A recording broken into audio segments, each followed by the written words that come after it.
झामुमो छोड़कर बीजेपी में शामिल हुई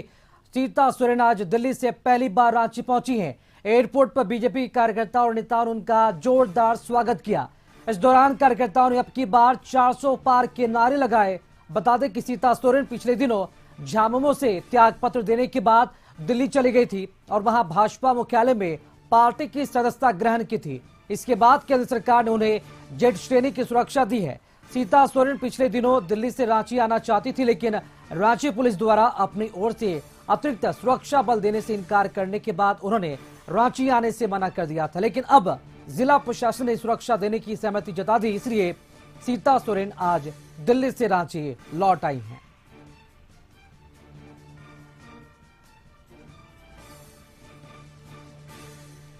तो रांची एयरपोर्ट पर पहुंची सीता सोरेन और एयरपोर्ट पहुंचने के बाद ही बीजेपी के कार्यकर्ताओं ने उनका जोरदार गर्मजोशी के साथ स्वागत किया और अब की बार 400 पार के नारे भी लगाते नजर आए बीजेपी कार्यकर्ताओं ने। इस पूरे खबर पर अपडेट जानकारी देने के लिए हमारे साथ सहयोगी संदीप रांची से लाइव जुड़ चुके हैं। संदीप, झामुमो छोड़कर बीजेपी में शामिल हुई सीता सोरेन पहली बार दिल्ली से रांची लौटी है, जानना चाहेंगे क्या अपडेट है और क्या सीता सोरेन रांची पहुंच चुकी है और उनके साथ क्या जेड श्रेणी की सुरक्षा भी अब मुहैया करा दी गई है क्या?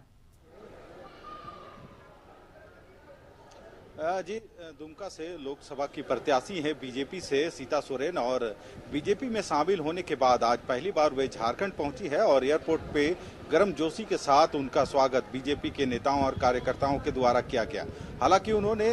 जब एयरपोर्ट से निकलते हुए उन्होंने साफ तौर पे कहा कि दुमका चुनाव में उनके प्रतिद्वंदी जो भी रहेंगे उनकी जीत पक्की है और चाहे वो प्रत्याशी जिस तरह से क्वेश्चन उनसे पूछा गया था कि दुमका सीट से हेमंत सोरेन भी लड़ सकते हैं और आपके अगेंस्ट में होंगे वाद, पर उनका साफ तौर पे कहना है कि जो भी प्रतिद्वंदी होंगे जीत उनकी होगी और जीत को लेके कहीं ना कहीं सीता सोरेन अस्वस्थ नजर आई। हालांकि पार्टी छोड़ने के सवाल पर उन्होंने साफ तौर पे कहा है कि बहुत बातें हैं बताने को और जो बातें हैं पार्टी क्यों छोड़ी या बाद में जरूर बताएंगे हम। बहुत सारी बातें ऐसी है जो आप लोगों के साथ भी साझा होगी। हालांकि सीता सोरेन का यहाँ पे एयरपोर्ट में स्वागत करने के बाद वे यहाँ से निकल चुकी है और यहाँ से सीधे वे बिरसा चौक जाएंगी। भगवान बिरसा मुंडा की प्रतिमा पर माल्यार्पण करने के बाद वहाँ से वे सीधे नामकुम सिद्रौल पहुंचेंगी, जहाँ उनके पति दुर्गा सोरेन की जो प्रतिमा लगी है दुर्गा सोरेन चौक पे, वहां पे वे माल्यार्पण करेंगे, जिसके बाद वे सीधे पार्टी दफ्तर पहुंचेंगी और पार्टी के जो आला नेता है उनसे मुलाकात करेंगी। हालांकि जानकारी मिल रही है कि 2 बजे के करीब सीता सोरेन पार्टी के आला अधिकारियों के साथ में प्रेस कॉन्फ्रेंस भी पार्टी दफ्तर में करेंगी। तो कह सकते हैं सीता सोरेन का बीजेपी में शामिल होने के बाद आज उनका झारखंड में पहला आगमन था और जिस तरह से इससे पहले भी उन्होंने इच्छा जताई थी रांची आने की, पर जेड श्रेणी की सुरक्षा उनको मिली है और यहाँ पे उपलब्ध उस समय प्रशासन की तरफ से नहीं हो पाई थी, जिसकी वजह से वे नहीं पहुंची थी और आज सभी सुविधा उनको दी गई है, जिसके बाद वे राजधानी रांची पहुंचे हैं और यहाँ से सीधे अब कह सकते हैं बीजेपी दफ्तर में प्रेस वार्ता भी करेगी। जी संदीप, चूंकि पिछले दिनों सीता सोरेन जो है जेड श्रेणी की सुरक्षा को लेकर भी काफी चर्चा में आई थी, क्योंकि उनकी सुरक्षा मुहैया कराने की जो जिम्मेदारी है राज्य सरकार की थी, तो क्या अब उनकी जो सुरक्षा है जेड श्रेणी की सुरक्षा लगा दी गई है रांची पहुंचने के साथ ही सीता सोरेन की सुरक्षा में?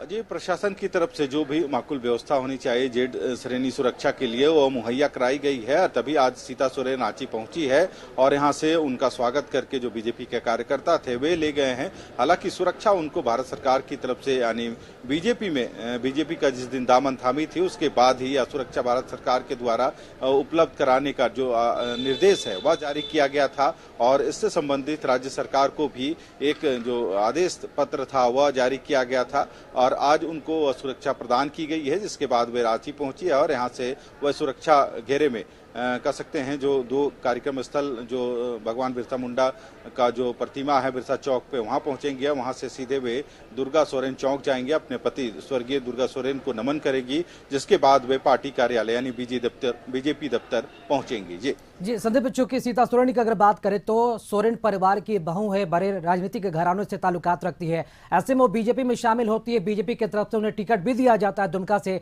तो क्या लगता है बीजेपी के नेता कार्यकर्ताओं का जो जोश है वो कितना हाई देखने को मिल रहा है? कहीं ना कहीं सीता सोरेन पार्टी से या फिर जो अपने परिवार से नाराज चल रही थी, क्योंकि उनका साफ तौर पे आरोप परिवार पे ही था कि इतनी बार विधायक रहने के बाद भी उनको या फिर उनके जो परिवार के लोगों को जो सम्मान मिलना चाहिए वह सम्मान नहीं मिला है। और कई बार बगावती तेवर भी देखने को मिले थे सीता सोरेन के, और कई बात सार्वजनिक भी हुई थी, जिसके बाद कहीं ना कहीं यदि इस बार जो मंत्री बनाने की जो बात उठी थी, हेमंत सोरेन की गिरफ्तारी हुई थी और चंपई सोरेन को मुख्यमंत्री बनाया गया है, उस समय बातें उठ रही थी कि सीता सोरेन को भी मंत्री का दर्जा यानी मंत्री पद दी जाएगी, पर अंत समय में उनको मंत्री पद नहीं दिया गया और उससे भी वो नाराज चल रही थी। यही वजह थी कि उन्होंने अपना जो जेएमएम पार्टी का सभी पदों से इस्तीफा देते हुए उन्होंने दिल्ली जाकर बीजेपी का दामन थाम लिया और बीजेपी में कह सकते हैं शामिल होने के बाद ही दुमका लोकसभा सीट से सीता सोरेन को प्रत्याशी की घोषणा कर दी गई है। सीता सोरेन दुमका से लोकसभा चुनाव लड़ रही है। हालांकि अब देखना होगा कि उनके प्रतिद्वंदी के रूप में वहां पे कौन खड़े नजर आएंगे। हालांकि जो चर्चा है हेमंत सोरेन की भी लड़ने की दुमका लोकसभा सीट से, तो देखना होगा कि क्या देवर और जो भाभी है वो आमने सामने इस चुनाव में नजर आएंगे या फिर सीता सोरेन को किसी और प्रत्याशी के सामने उनके कह सकते हैं चुनाव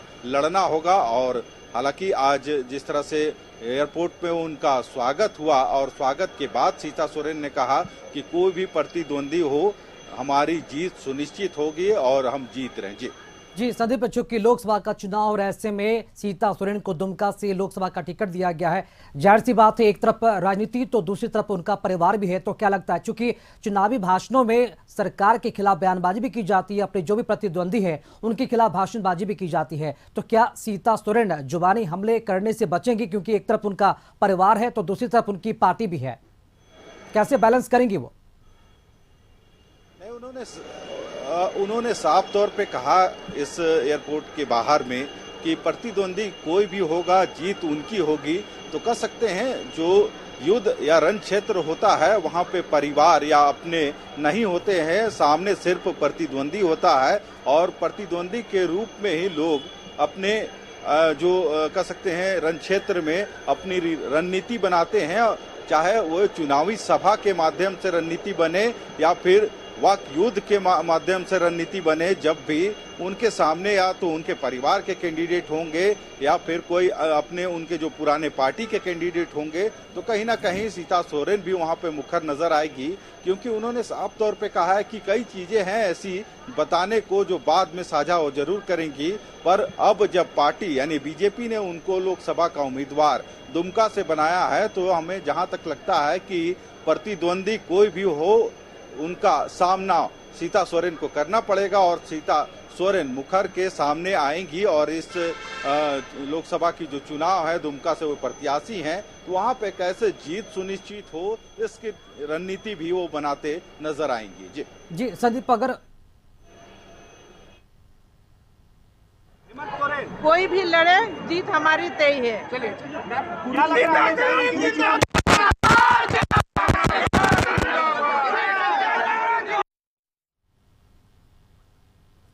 तो सीता सोरेन का बयान आपने सुना, उन्होंने कहा कि प्रतिद्वंदी चाहे कोई भी हो जीत हमारी, यानी कि जीत के प्रति जो सीता सोरेन है वो आश्वस्त होती नजर आ रही है। संदीप, अभी हमने अपने दर्शकों को सीता सोरेन का बयान भी सुना। अगर दुमका की बात की जाए तो दुमका के चुनावी मैदान में सीता सोरेन खड़ी है। अगर बात की जाए तो विपक्षी पार्टी की तरफ से यानी कि इंडिया गठबंधन की तरफ से जो भी प्रतिद्वंदी सीता सोरेन के सामने रहेंगे, तो क्या लगता है समीकरण क्या बनता हुआ नजर आ रहा है? सीता सोरेन के लिए जीत कितनी आसान है और क्या लगता है चुनौती सबसे बड़ी क्या हो सकती है दुमका लोकसभा क्षेत्र के लिए सीता सोरेन के लिए?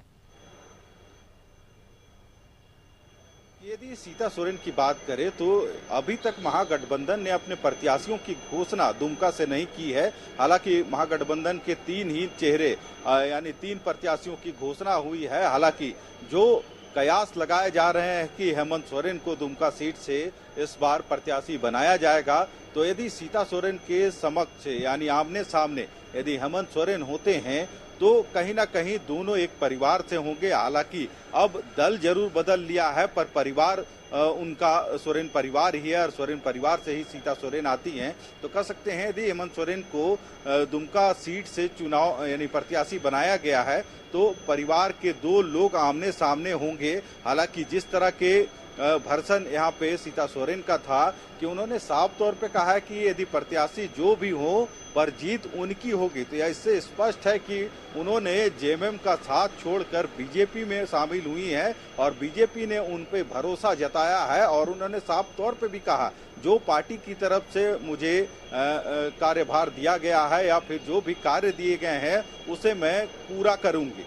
तो सीता सोरेन भी यह जरूर चाहेगी कि वे दुमका जो लोकसभा सीट है वहां से चुनाव भारी मतों से जीते। हालांकि जीत और हार के बीच में जो फासला है वह कितना बड़ा होगा वह चुनाव के नतीजे के बाद ही स्पष्ट हो पाएगी, क्योंकि यदि सोरेन परिवार से कोई भी कैंडिडेट वहां पे लड़ते हैं चुनाव तो दोनों ही एक ही परिवार से हैं। ऐसे में जो वहां की जो वोटर होंगे, जनता है, वो भी यह जरूर सोच विचार जरूर करेगी क्योंकि दोनों ही एक परिवार से हैं और किनको मत किया जाए तो देखना होगा, क्योंकि दुमका की टक्कर अब एक अहम मानी जा रही है क्योंकि जेएमएम और महागठबंधन के लिए भी दुमका जो सीट है वह साख का विषय बन गया है। और दूसरी तरफ यदि देखा जाए तो बीजेपी ने सीता सोरेन को वहां से उम्मीदवार बनाकर एक लंबी लकीर खींचने की कोशिश जरूर की है, पर अब चुनाव के बाद ही यह स्पष्ट हो पाएगा कि आखिर दुमका का सेहरा किसके सर चढ़ेगा। जी बिल्कुल संदीप, देखना काफी अहम होगा कि दुमका के लिए चुनावी जो रण है सीता सोरेन के लिए कितना आसान होगा या फिर कितनी चुनौतीपूर्ण हो सकती है। फिलहाल तमाम जानकारी देने के लिए संदीप शुक्रिया।